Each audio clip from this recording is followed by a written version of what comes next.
Hey guys, it's Miss Motzi, and it is Thursday, March 15th. What did you miss in class today? Everything. We did sedimentary rocks, so we were learning about how sedimentary rocks are formed, weathering, erosion, deposition, compaction, and cementation. And we also were learning how to read and interpret a sedimentary rock identification chart. We took notes today, so you want to get onto Google Classroom and either review those notes or write them down. We also did a brief reading, so you want to make sure that you get this from me when you come back to class. We also did an online lab, and so here's a picture of that. You want to make sure you get this from me because we did turn this in at the end of class, and it is a grade. For homework tonight, you want to make sure that you're reviewing your sedimentary rock notes. You should be doing that every night. You want to be studying the Quizlet vocabulary, and you want to be studying for the test. So you want to study 15 minutes every night. It doesn't have to be something terrible. Just take your notes out, either rewrite them or reread them, or get onto Quizlet and play around with the vocabulary a little bit. When we talked about sedimentary rocks today, we were talking about clastic versus non-clastic. And in the non-clastic category, we talked about chemical rocks. And we talked about how chemical sedimentary rocks were formed in calm, warm waters. I told a couple of the classes that a couple of years ago, I was able to go to the South Pacific. So you can see that here. It's in between North America and Australia. Here's South America right here. And I went to an island just off of Tahiti. The reason I brought it up is because Tahiti and Moorea have these really well-developed lagoons. So you see this light blue area here is the lagoon, and it's totally protected from the higher energy ocean waves that are much further out here. That means that these are calm, warm waters where chemical sedimentary rocks are able to form. Lagoons have calm, warm waters perfect for chemical sedimentary rock formation. In this picture here, this was taken at night, and those are reef sharks that swim around in the lagoon, but you can see how clear the waters are.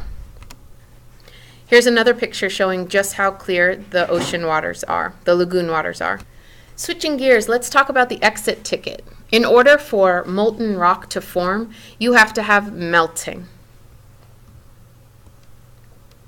In order for igneous rocks to form, you have to have solidification. Think about the solid in that word. It's when molten rock turns solid. Solidification. It's cooling and solidification. In order for sediments to form, you have to have weathering, which breaks down the rock, erosion, which moves the rock, and then deposition, which puts that broken down rock material into an ocean or a lake. Metamorphic rocks are formed when heat and pressure are applied to already existing rocks. This happens deep within the earth, oftentimes where mountains are being built, where two tectonic plates are colliding, or it could happen, contact metamorphism could happen near a magma chamber, or you could have deformational metamorphism happening near, say, like the San Andreas Fault, where you have two plates sliding past each other. Sedimentary rocks are forming when those sediments are compacting and then cementing together. I understood why 33% of the students put weathering, erosion, and deposition, because that is related to sedimentary rocks, but that is how sediments are formed. That's not how the rocks themselves are formed. There has to be that additional step of compaction and cementing together.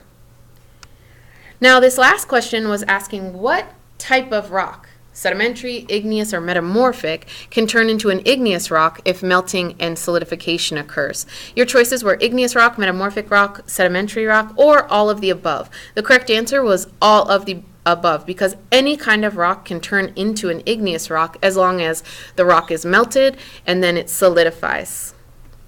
The last question here was looking at what it is that you think that you need the most help reviewing before we go into the test that we're going to have next Wednesday, March 21st. And so students, for the most part, were saying that they needed help with the rock cycle, metamorphic rocks, and sedimentary rocks. So I need you to be studying at home Virginia's provinces, reviewing that and all of the minerals. And then when I see you on Monday, I'm going to help you review for those 3 important areas. I hope you have a great weekend. I hope that you get a lot of rest, and I hope that you study up.